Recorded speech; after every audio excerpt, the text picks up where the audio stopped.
नमस्कार ओडिशा शुभ सकाळ। आज दिन भितर राज्य तथा देश विदेशर अनेक गुड़े भल भल खबर आछि। आज संपूर्ण खबर गुड़ी को जानिबा पूर्वरु आपण मानकु कहि रखुछि, आपण जदि प्रत्येक दिन लेटेस्ट ओडिया खबर देखिबा को चाहंती ताले डिस्टेंस कॉर्नर को सब्सक्राइब कर देबे, पाखर थिबा बेल आइकन को मध्य ऑन कर देबे, जा फळे प्रत्येक दिनर खबर गुड़ी को सर्वप्रथम आपण देखि पारि। प्रथम खबर, रास्ता कड़रू स्थायी भाव हटिबे उठा दोकानी। एणिकी उठा दोकान उठा जाई दोकानी को दिया स्थायी भेंडिंग जोन। तेबे रेजिस्टर करथिबा लोकंकु ही मिलिबो दोकान। सेहीपरि दोकान आखपाख स्थान सफा रखिबा पई कड़ा निर्देश दी जाइछि।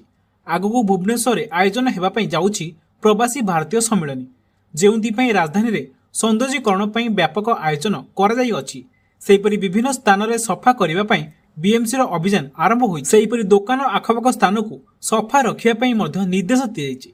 तेबे एही सफाई कार्यक्रम समय रे रास्ता कड़े मन इच्छा दोकान करथिबा देखि बर्षिले मेयर। तेबे तुरंत रास्ता कड़े थिबा उठा दोकानी को तुरंत स्थान छाड़ी बापई निर्देश दी जाई देखि पारि। प्रथम खबर, भद्रक रे हेबो मिनी सुरट। मंजूर हेला 4300 कोटी रु अधिक टंका। भद्रक जिला धामनगर छकठारे टेक्सटाइल पार्क निर्माण विकासर सुजोदय बोली मंत्री सूर्यवंशी सूरज कहिसंती। ए बाबदरे निज प्रतिक्रिया रखी से कहिसंती जे गत 2017 तत्कालीन पेट्रोलियम मंत्री धर्मेंद्र प्रधान को नेतृत्व में एठारे एक टेक्सटाइल पार्क निर्माण पर एमओयू स्वाक्षरित होइथिले मध्य पूर्व सरकार को बेले यह विलंबित होइथिला। तेबे वर्तमान सरकार एहाकु कार्यकारी करिबाकु घोषणा करिसंती। एही प्रकल्प निर्माण हेउथिबा घोषणा करिबा परे जिला तथा राज्यवासी दीर्घदिन स्वप्न सफल हेबाकु जाउछि। आईओसीएल एमपीसीपीआई लिमिटेड मिलित भावे भद्रक जिला धामनगर छक निकटरे प्रतिष्ठा करिबे टेक्सटाइल पार्क।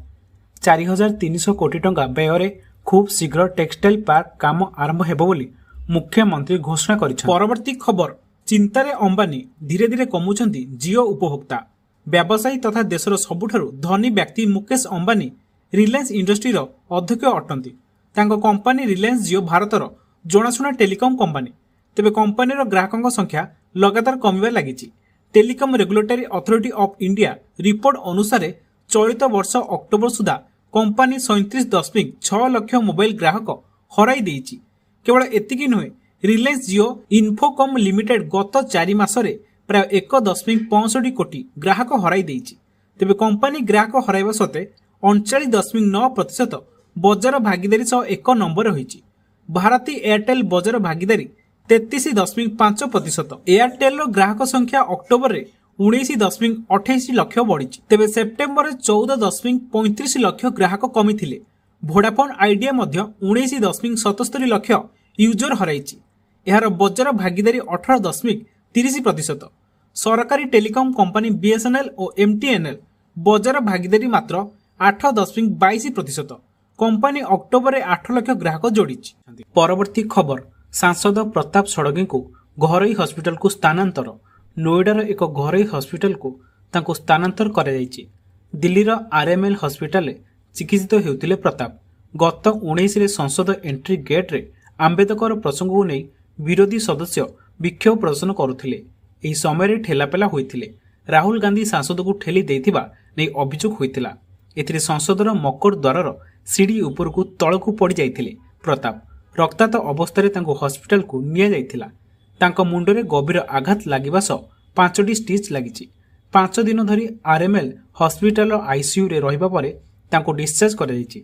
एठारु तांको नोएडार कैलाश हॉस्पिटल को स्थानांतर करा जाइछि। परवर्ती खबर, अगस्त 15 रु राज्य रे गड़िबो ग्रीन हाइड्रोजन बस। आसंता अगस्त 15 सुधा राज्य रे ग्रीन हाइड्रोजन बस चलाचल आरंभ हेबो। एनी सूचना दैछंती गृह और उन्नयन नगर मंत्री। प्राथमिक पर्यायर भुवनेश्वर, कटक और पुरी मध्य एही बस गड़िबो। एनी लोकसेवा भवन रे एक एमओयू स्वाक्षरित होइछि। राज्य सरकार कैपिटल रीजन अर्बन ट्रांसपोर्ट बा क्रूड्स एनटीपीसी लिमिटेड ग्रीको लिमिटेड मध्य एक त्रिपाक्षिक चुक्ति स्वाक्षर होई। प्राथमिक पर्यायर 3टी बस चलाचल करिबो। उप मुख्यमंत्री तथा शक्ति विभाग मंत्री केबी सिंहदेव, गृह और नगर उन्नयन मंत्री डाक्तर कृष्ण चंद्र महापात्र उपस्थिति रे एही चुक्ति स्वाक्षरित होइछि। तेबे हाइड्रोजन प्रस्तुति निमते एनटीपीसी को राज्य सरकार गाड़ाकोंठारे एक जगह प्रदान करिसेंती, जेउठी नर्दमा जलरू हाइड्रोजन प्रस्तुत करिबो एनटीपीसी। तेबे थरके बस रे 58 କେଜି ହାଇଡ୍ରୋଜେନ୍ ଭର୍ତ୍ତି ହୋଇପାରିବ ଓ ଏହା 600 କିଲୋମିଟର ଯାଏ ଯାତ୍ରା କରିବ। ବସ୍ର ଦାମ ପ୍ରାୟ 2 କୋଟି ଟଙ୍କା ରହିବ ବୋଲି ସୂଚନା ଦେଇଛନ୍ତି ଏନ୍ଟିପିସି କର୍ତ୍ତୃପକ୍ଷ। ପରବର୍ତ୍ତୀ ଖବର, କେନ୍ଦ୍ର ସରକାର ରଦ୍ଦ କଲେ ନୋ ଡିଟେନସନ ପଲିସି।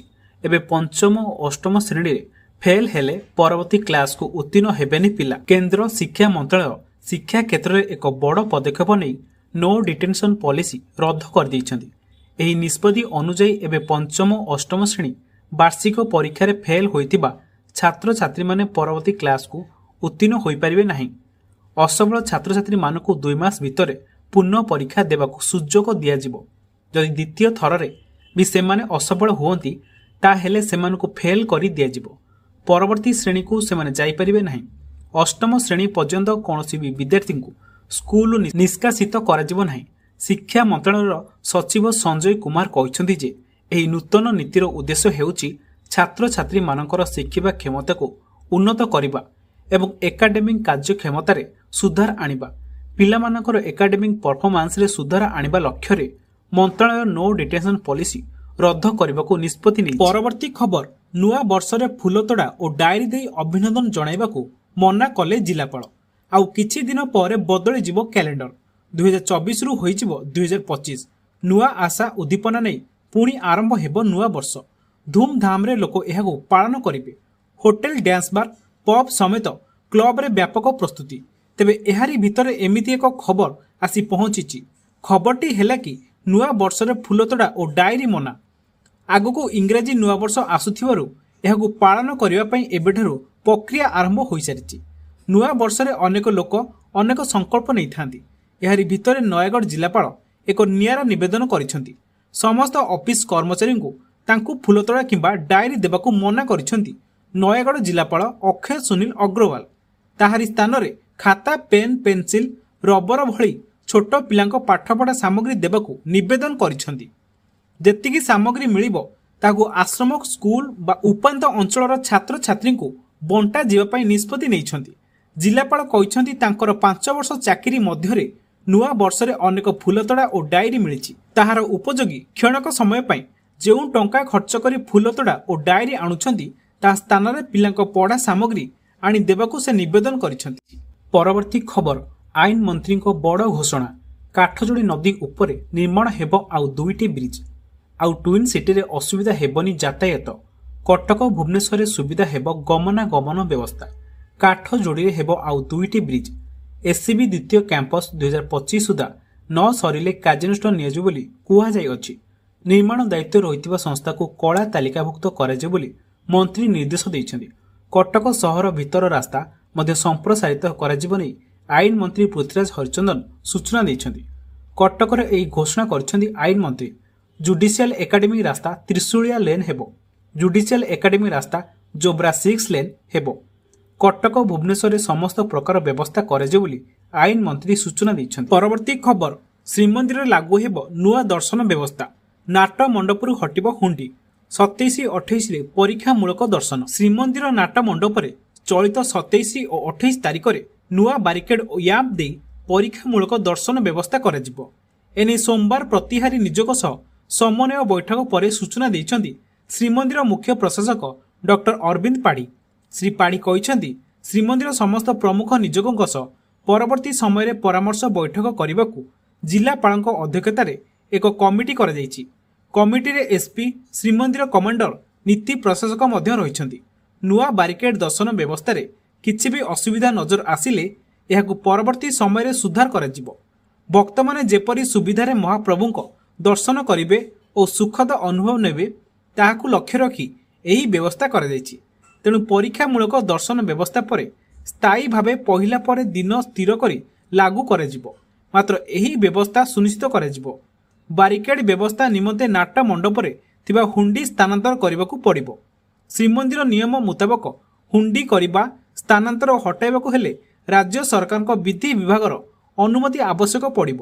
ସରକାରଙ୍କ ଠାରୁ ଏନେଇ ଅନୁମତି ନିଆଯାଇ ହୁଣ୍ଡି ସ୍ଥାନାନ୍ତର କରାଯିବ। ସେହିପରି ନୂଆ ଦର୍ଶନ ବ୍ୟବସ୍ଥାକୁ କାର୍ଯ୍ୟକାରୀ କରିବା ନିମନ୍ତେ ଏକ ଏସ୍ଓପି କୁ ମଧ୍ୟ ପାଳନ କରାଯିବ। ନାଟ ମଣ୍ଡପରେ ବାରିକେଡ୍ ଦର୍ଶନ ବ୍ୟବସ୍ଥା କରାଯିବ ଦ୍ୱାରା ଭିତର କାଠ ଦର୍ଶନ ବ୍ୟବସ୍ଥାକୁ ସଂକୁଚିତ କରିବା ପାଇଁ ଚେଷ୍ଟା ହେଉଥିଲେ ଅନେକ ଆଶଙ୍କା ପ୍ରକାଶ କରିଛନ୍ତି। ମାତ୍ର ଶ୍ରଦ୍ଧାଳୁଙ୍କ ଭିତର କାଠ ଦର୍ଶନ ବ୍ୟବସ୍ଥା ବନ୍ଦ ହେବ ନାହିଁ। ନୂଆ ବାରିକେଡ୍ ବ୍ୟବସ୍ଥା ହେଲେ ଏହା ଭିତର କାଠ ଦର୍ଶନ ବିଧି ବ୍ୟବସ୍ଥାରେ କୌଣସି ହାନି ପହଞ୍ଚାଇବ ନାହିଁ। ପୂର୍ବ ଭଳି ନୀତି ନିର୍ଦ୍ଧାରିତ ସମୟରେ ଶ୍ରଦ୍ଧାଳୁମାନେ ଭିତର କାଠ ପର୍ଯ୍ୟନ୍ତ ଯାଇ ମହାପ୍ରଭୁଙ୍କ ଦର୍ଶନ କରିପାରିବେ ବୋଲି ମୁଖ୍ୟ ପ୍ରଶାସକ କହିଛନ୍ତି। ପରବର୍ତ୍ତୀ ଖବର, 3 ଦିନ ମଧ୍ୟରେ ଆସିବ ଅଦିନିଆ ବର୍ଷାରେ ଚାଷୀଙ୍କ କ୍ଷୟକ୍ଷତି ରିପୋର୍ଟ। 5 ଦିନରେ ମିଳିବ କ୍ଷତିପୂରଣ। ଏନେଇ ସୂଚନା ଦେଲେ ରାଜସ୍ୱ ବିପର୍ଯ୍ୟୟ ପରିଚାଳନା ମନ୍ତ୍ରୀ ସୁରେଶ ପୂଜାରୀ। ସେ କହିଛନ୍ତି ଯେ ଅଦିନିଆ ବର୍ଷାରେ ଚାଷୀ କ୍ଷତି ସହିଛନ୍ତି, ତାର ଆକଳନ ଚାଲିଛି। ଗଞ୍ଜାମ ଜିଲ୍ଲାରେ ଅଧିକ କ୍ଷତି ହୋଇଛି। ଯେଉଁ ଜିଲ୍ଲାରେ ଅଧିକ କ୍ଷତି ହୋଇଛି ସେହି ଜିଲ୍ଲାର ଜିଲ୍ଲାପାଳଙ୍କୁ ଆକଳନ ପାଇଁ ନିର୍ଦ୍ଦେଶ ଦିଆଯାଇଛି। ରାଜସ୍ୱ ମନ୍ତ୍ରୀ କହିଛନ୍ତି ଯେ ବିଭାଗୀୟ ଅଧିକାରୀମାନେ କାମରେ ଲାଗିଛନ୍ତି। ଯେଉଁ ଜିଲ୍ଲାରେ ବର୍ଷା ହୋଇନାହିଁ, ରାଜସ୍ୱ ଅଧିକାରୀମାନେ ସେଠାରୁ ଆସି କ୍ଷତିଗ୍ରସ୍ତ ଜିଲ୍ଲାର କାମ କରି ଆକଳନ କରିବାକୁ ନିର୍ଦ୍ଦେଶ ଦିଆଯାଇଛି। 3 ଦିନ ଭିତରେ କ୍ଷତିର ରିପୋର୍ଟ ଆସିବ। ଯେଉଁମାନଙ୍କର ଧାନ ସମ୍ପୂର୍ଣ୍ଣ ନଷ୍ଟ ହୋଇଯାଇଛି ତାର କ୍ଷତିପୂରଣ ରିପୋର୍ଟ ଆସିବା ମାତ୍ରେ ସହାୟତା ରାଶି ପହଞ୍ଚିବ। ଯେଉଁମାନଙ୍କର ଅଳ୍ପ ନଷ୍ଟ ହୋଇଛି, ଜିଲ୍ଲା ପ୍ରଶାସନ ତାଙ୍କ ପ୍ରତି କୋହଳ ମନୋଭାବ ରଖି ତାହା କିଭଳି ବିକ୍ରି ହୋଇପାରିବ ସେଥିପ୍ରତି ଧ୍ୟାନ ଦେବାକୁ ରାଜ୍ୟ ସରକାର କହିଛନ୍ତି। ପରବର୍ତ୍ତୀ ଖବର, ଟ୍ୱିନ୍ ସିଟିରେ ଡ୍ରୋନ୍ ଦ୍ୱାରା ଟ୍ରାଫିକ୍ ପରିଚାଳନା। 5 ବର୍ଷ ପରେ ଡ୍ରୋନ୍ କିଣିବାକୁ ଟେଣ୍ଡର।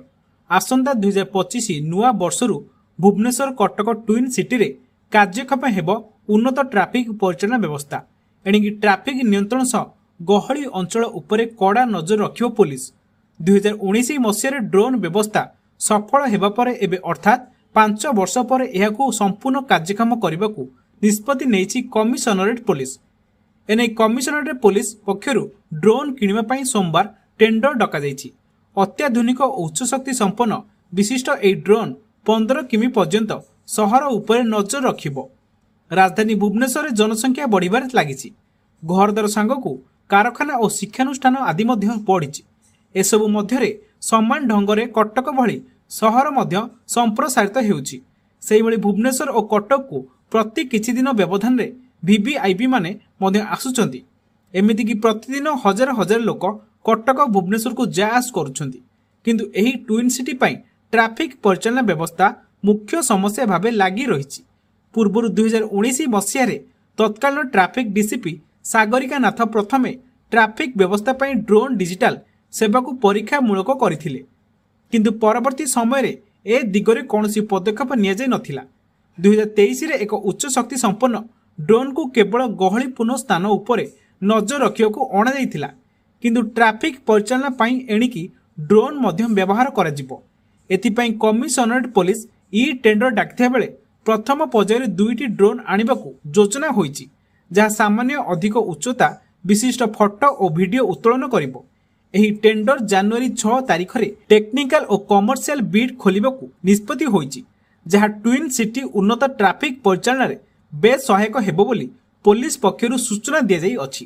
ପରବର୍ତ୍ତୀ ଖବର, ରାଜନୀତିର ବୟାନବାଜିରେ ଫସିଗଲେ ଭୋଗରାଇ ବାବା ଭୂଷଣ୍ଡେଶ୍ୱର। ମନ୍ଦିର ନିର୍ମାଣକୁ ନେଇ ତେଜୁଛି ରାଜନୀତି ବିବାଦ। ପର୍ଯ୍ୟଟନ ଋତୁରେ ବାବାଙ୍କ ମନ୍ଦିର ନିର୍ମାଣ କାର୍ଯ୍ୟକୁ ନେଇ ପୀଠରେ ରାଜନେତାଙ୍କ ଭିଡ଼। 3 ଦିନରେ 3 ନେତାଙ୍କ ମନ୍ଦିର ନିର୍ମାଣ କାର୍ଯ୍ୟକୁ ନେଇ ଆଲୋଚନା। ବିଜେଡି କହିଲା ମନ୍ଦିର ପାଇଁ 83 ଲକ୍ଷ ରହିଛି, ସେଥିରେ ମନ୍ଦିର ନିର୍ମାଣ ଆରମ୍ଭ ହେବ। ସେପଟେ କଂଗ୍ରେସ ପ୍ରେସମିଟ୍ କରି କହୁଛି ମନ୍ଦିର ଟଙ୍କା ହେରଫେର ହୋଇଛି। ଆୟ ବ୍ୟୟର ହିସାବ ସର୍ବସାଧାରଣ କରାଯାଉ, ଯାହାକୁ ନେଇ ବଢ଼ିଛି ରାଜନୈତିକ ବୟାନବାଜି। ଭୋଗରାଇ ବ୍ଲକ କୁମ୍ଭୀରଗଡ଼ିରେ ରହିଛି ବାବା ଭୂଷଣ୍ଡେଶ୍ୱର ମନ୍ଦିର। ଏଠାରେ ପୂଜା ପାଉଛନ୍ତି ଶିବଲିଙ୍ଗ। ଏସିଆ ମହାଦେଶର ସର୍ବବୃହତ ଶିବଲିଙ୍ଗ ବୋଲି କୁହାଯାଏ। କିନ୍ତୁ ଆଜି ଯାଏଁ ଭୋଳାନାଥଙ୍କ ପାଇଁ ମନ୍ଦିରଟି ସ୍ଥାପନ ହୋଇପାରି ନାହିଁ। ଟିଣ ଛପର ତଳେ ପୂଜା ପାଉଛନ୍ତି ବାବା ଭୂଷଣ୍ଡେଶ୍ୱର। ସ୍ଥାୟୀ ମନ୍ଦିର ନିର୍ମାଣକୁ ନେଇ ଜୋର ଧରିଛି ରାଜନୀତି। ଭୋଗରାଇ ବିଧାୟକଙ୍କ ବୈଠକ ଓ ପୂର୍ବତନ ବିଧାୟକଙ୍କ ମନ୍ଦିର ପରିଦର୍ଶନ ରାଜନୈତିକ ଚର୍ଚ୍ଚାକୁ ଖୋରାକ ଯୋଗାଉଛି। ସେପଟେ ମନ୍ଦିର ଟଙ୍କା ହେରଫେର ଅଭିଯୋଗ ଆଣିଛି କଂଗ୍ରେସ। 2018ରେ ବାବା ଭୂଷଣ୍ଡେଶ୍ୱର ମନ୍ଦିରର ନିର୍ମାଣ କାର୍ଯ୍ୟ ଆରମ୍ଭ ହୋଇଥିଲା। 60ଟି ପିଲର ସହ ଫାଉଣ୍ଡେସନ କାମ ହୋଇଥିଲା। ଏଥିପାଇଁ ପ୍ରାୟ 2 କୋଟି ଟଙ୍କା ଖର୍ଚ୍ଚ କରାଯାଇଥିବା ବେଳେ ପାଣ୍ଠି ଅଭାବ ଓ ପଥର ନ ମିଳିବାରୁ କାମ ବାଧାପ୍ରାପ୍ତ ହୋଇଥିଲା। ହେଲେ ଏବେ 83 ଲକ୍ଷ ଟଙ୍କା ପାଣ୍ଠି ସହ ପଥର ମିଳିଛି। କାମ ପୁଣି ଥରେ ଆରମ୍ଭ ହେବ ବୋଲି କହିଛନ୍ତି ସ୍ଥାନୀୟ ବିଧାୟକ। 1999ରେ ଭୋଗରାଇର ତତ୍କାଳୀନ ବିଧାୟକ ଅନୁଦାନରେ ବାବା ଭୂଷଣ୍ଡେଶ୍ୱର ଏକ ସ୍ଥାନୀୟ ମନ୍ଦିର ନିର୍ମାଣ ହୋଇଥିଲା। 2013ରେ ଫାଇଲିନ୍ ବାତ୍ୟାରେ ତାହା ନଷ୍ଟ ହୋଇଯିବା ପରେ ସ୍ଥାନୀୟ ମନ୍ଦିର ନିର୍ମାଣ ପାଇଁ ଦାବି ହୋଇଥିଲା। ପରବର୍ତ୍ତୀ ଖବର, ମାଳଦ୍ୱୀପରେ ଫସି ରହିଛନ୍ତି ଓଡ଼ିଆ ଶ୍ରମିକ। ଉଦ୍ଧାର ପାଇଁ ଭିଡିଓ କରି ସରକାରଙ୍କୁ ଅନୁରୋଧ କରିଛନ୍ତି। ରୋଜଗାର ଆଶା 6 ମାସ ତଳେ ମାଳଦ୍ୱୀପ ଯାଇଥିଲେ 55 ଊର୍ଦ୍ଧ୍ୱ ଓଡ଼ିଆ ଶ୍ରମିକ। ଗୋଟିଏ ମାସ ପରେ ଠିକ୍ ସମୟରେ ଦରମା ଦେଉନି କମ୍ପାନୀ। ସେଠାରୁ ଉଦ୍ଧାର ପାଇଁ ଏକ ଭିଡିଓ ମାଧ୍ୟମରେ ସରକାରଙ୍କୁ ଅନୁରୋଧ କରିଛନ୍ତି ଶ୍ରମିକ ଦଳ। ଗଞ୍ଜାମ ଜିଲ୍ଲା ଖଲିକୋଟ ଅଞ୍ଚଳରେ ଏଭଳି ଘଟଣା ଘଟିଛି। ସୂଚନା ମୁତାବକ ମାଳଦ୍ୱୀପରେ ଚାଲିଥିବା ଏୟାରପୋର୍ଟ କାମ ପାଇଁ 6 ମାସ ତଳେ ଖଲିକୋଟର 15 ଜଣ ଯୁବକଙ୍କ ସମେତ ଓଡ଼ିଶାର 40 ଜଣ ଯୁବକ ମାଳଦ୍ୱୀପ ଯାଇଥିଲେ। ସେଠାରେ ଗୋଟିଏ ମାସ କାମ କରିବା ପରେ ତାର ପରବର୍ତ୍ତୀ ମାସଠାରୁ ଠିକ୍ ଭାବରେ ଦରମା ଦେଉନି କମ୍ପାନୀ। ଶ୍ରମିକମାନଙ୍କୁ ଖାଇବା ଏବଂ ରହିବା ସୁବିଧା କମ୍ପାନୀ ଯୋଗାଇ ଦେବ ବୋଲି କୁହାଯାଇଥିବା ବେଳେ ବର୍ତ୍ତମାନ ଖାଇବା ପାଇଁ ଟଙ୍କା ମାଗୁଛି କମ୍ପାନୀ। ଏପରିକି ରହୁଥିବା ରୁମ୍ରେ ବିଦ୍ୟୁତ୍ ବିଚ୍ଛିନ୍ନ କରି ଦେଉଛନ୍ତି କମ୍ପାନୀ କର୍ତ୍ତୃପକ୍ଷ। ଏଭଳି ସ୍ଥିତିରେ ସେଠାରେ ଫସି ରହିଛନ୍ତି ସମସ୍ତ ଓଡ଼ିଆ ଶ୍ରମିକ। ତେଣୁ ଏକ ଭିଡିଓ ମାଧ୍ୟମରେ ସେମାନଙ୍କୁ ଉଦ୍ଧାର କରିବା ପାଇଁ ସରକାରଙ୍କୁ ଅନୁରୋଧ କରିଛନ୍ତି ଶ୍ରମିକ ଦଳ। ପରବର୍ତ୍ତୀ ଖବର, ଓଡ଼ିଶାରେ ସୌରଶକ୍ତି ପାଇଁ 3000 କୋଟିରୁ ଅଧିକ ମଞ୍ଜୁର କରିଛି ଇରେଡା। ଗ୍ରିଡ୍କୋ ପକ୍ଷରୁ ଭୁବନେଶ୍ୱରରେ ଆୟୋଜିତ ଓଡ଼ିଶା ସୌର ନିବେଶକ ସମ୍ମିଳନୀରେ ଇଣ୍ଡିଆନ୍ ରିନ୍ୟୁଏବଲ୍ ଏନର୍ଜି ଏଜେନ୍ସି ଲିମିଟେଡ୍ର ଅଧ୍ୟକ୍ଷ ପରିଚାଳନା ନିର୍ଦ୍ଦେଶକ ପ୍ରଦୀପ କୁମାର ଦାସ ଏକ ସ୍ୱତନ୍ତ୍ର ଅଭିଭାଷଣ ଦେଇଛନ୍ତି। ଅକ୍ଷୟ ଶକ୍ତି ପ୍ରକଳ୍ପଗୁଡ଼ିକୁ ତ୍ୱରାନ୍ୱିତ କରିବାରେ ଉପଲବ୍ଧ ଆର୍ଥିକ ସହାୟତାର ଗୁରୁତ୍ୱପୂର୍ଣ୍ଣ ଭୂମିକା ଉପରେ ଶ୍ରୀ ଦାସ ଗୁରୁତ୍ୱାରୋପ କରିଥିଲେ। ସମ୍ପୂର୍ଣ୍ଣ କାଗଜବିହୀନ ଡିଜିଟାଲ ଏବଂ ଋଣ ଅନୁକୂଳ କାର୍ଯ୍ୟ ସହିତ ଏକ ପ୍ରତିଯୋଗିତାମୂଳକ ଫାଇନାନ୍ସର ଭାବରେ ଇରେଡାର ଅନ୍ୟାନ୍ୟ ସ୍ଥିତି ଉପରେ ସେ ଆଲୋକପାତ କରିଥିଲେ, ଯାହା ସବୁଜ ଶକ୍ତି ପ୍ରକଳ୍ପ ପାଇଁ ନିରବଚ୍ଛିନ୍ନ ସମର୍ଥନକୁ ପ୍ରୋତ୍ସାହିତ କରିଥାଏ। 2030 ସୁଦ୍ଧା 11 ଗିଗାୱାଟ କ୍ଷମତା ହାସଲ କରିବା ପାଇଁ ରାଜ୍ୟ ସରକାର ଲକ୍ଷ୍ୟ ଧାର୍ଯ୍ୟ କରିଥିବା ବେଳେ ଇରେଡାର ସିଏମ୍ଡି ଓଡ଼ିଶାର ଉଚ୍ଚାକାଂକ୍ଷୀ ଅକ୍ଷୟ ଶକ୍ତି ଲକ୍ଷ୍ୟ ପ୍ରତି ନିଜର ପ୍ରତିବନ୍ଧକତା ଦୋହରାଇଛନ୍ତି। ସୌର, ଜଳ, ଇଥାନଲ ଏବଂ ଅକ୍ଷୟ ଶକ୍ତି ଉତ୍ପାଦନ କ୍ଷେତ୍ରରେ ଅନ୍ତର୍ଭୁକ୍ତ ସମଗ୍ର ଓଡ଼ିଶାରେ ସବୁଜ ଶକ୍ତି ପ୍ରକଳ୍ପ ପାଇଁ ଇରେଡା 3000 କୋଟି ଟଙ୍କାରୁ ଅଧିକ ମଞ୍ଜୁର କରିସାରିଛି। ପରବର୍ତ୍ତୀ ଖବର, ସରକାରଙ୍କ ବଡ଼ ଘୋଷଣା, ଓଡ଼ିଶାରେ 2025ରୁ ପ୍ରତି ମାସରେ ରାସନ ପାଇବେ ହିତାଧିକାରୀ। ଘୋଷଣା କଲେ ରାଜ୍ୟ ସରକାର। ଆସନ୍ତା 2025 ବର୍ଷଠାରୁ ପ୍ରତି ମାସରେ ରାସନ ପାଇବେ ହିତାଧିକାରୀ। ଏହି ନୂଆ ନିୟମ ଦ୍ୱାରା ଡିଲର ସ୍ତରରେ ହେଉଥିବା ହେରଫେର ବନ୍ଦ ହେବ ଏବଂ ଖାଦ୍ୟ ସୁରକ୍ଷା ସୁନିଶ୍ଚିତ ହୋଇପାରିବ ବୋଲି କହିଛନ୍ତି ଖାଦ୍ୟ ଯୋଗାଣ ଓ ଖାଉଟି କଲ୍ୟାଣ ମନ୍ତ୍ରୀ କୃଷ୍ଣ ଚନ୍ଦ୍ର ପାତ୍ର। ପୂର୍ବରୁ ପ୍ରତି 3 ମାସରେ ଥରେ ରାସନ ପାଉଥିଲେ ହିତାଧିକାରୀ। ଅଧିକାଂଶ ସମୟରେ ରାସନ ପ୍ରଦାନରେ ଅନିୟମିତତା ଅଭିଯୋଗ ହୋଇଥିଲା। ଏନେଇ ଅଭିଯୋଗ ଆସିବା ପରେ ଏ ଦିଗରେ ପଦକ୍ଷେପ ଗ୍ରହଣ କରାଯାଇଛି। ପ୍ରତି ମାସରେ ହିତାଧିକାରୀମାନଙ୍କୁ ରାସନ ପ୍ରଦାନ କରିବାକୁ ସରକାର ନିଷ୍ପତ୍ତି ନେଇଛନ୍ତି। ମନ୍ତ୍ରୀଙ୍କ ସୂଚନା ଅନୁସାରେ 3 ମାସରେ ଥରେ ହିତାଧିକାରୀଙ୍କୁ ଚାଉଳ ଦିଆଯାଉଥିଲା, ଫଳରେ ଅଧିକ ଚାଉଳ ଡିଲରଙ୍କ ପାଖରେ ମହଜୁଦ ରହୁଥିଲା। ଏହା ଯୋଗୁଁ ହେରଫେର ହେବାର ଆଶଙ୍କା ଅଧିକ ରହିଥିଲା। ଏହି ନୂତନ ନିୟମ ଫଳରେ ରାସନ ବଣ୍ଟନରେ ସ୍ୱଚ୍ଛତା ଆସିବ ବୋଲି ମନ୍ତ୍ରୀ ଆଶାବ୍ୟକ୍ତ କରିଛନ୍ତି। ପରବର୍ତ୍ତୀ ଖବର, ବାହାନଗା ଷ୍ଟେସନ ନିକଟରେ ପୁଣି ଅଘଟଣ, ଟ୍ରେନ୍ରେ ଲାଗିଲା ନିଆଁ। ମାଲବାହୀ ଟ୍ରେନ୍ ଅଗ୍ନିକାଣ୍ଡ, କୋଇଲା ବୋଝେଇ ଟ୍ରେନ୍ରେ ଲାଗିଲା ନିଆଁ। ଟ୍ରାକ୍ରେ 2 ଘଣ୍ଟାରୁ ଅଧିକ ସମୟ ଧରି ଅଟକିଲା ଟ୍ରେନ୍। ବାଲେଶ୍ୱର ଜିଲ୍ଲା ବାହାନଗା ରେଳ ଷ୍ଟେସନ ନିକଟରେ ପୁଣି ଅଘଟଣ। ସୂଚନା ଅନୁଯାୟୀ ବାହାନଗା ଷ୍ଟେସନ ନିକଟରେ ପୁଣି ଅଘଟଣ ଘଟିଛି। ଏକ କୋଇଲା ବୋଝେଇ ଟ୍ରେନ୍ ହଠାତ୍ ନିଆଁ ଲାଗିଯାଇଥିଲା। ନିଆଁ ଲାଗିଥିବା ଦେଖି ଗାର୍ଡ ଟ୍ରେନ୍କୁ ଅଟକାଇ ଦମକଳ ବାହିନୀକୁ ଖବର ଦେଇଥିଲେ। ଦମକଳ ବାହିନୀ ପହଞ୍ଚି ନିଆଁକୁ ଆୟତ୍ତ କରିଛି।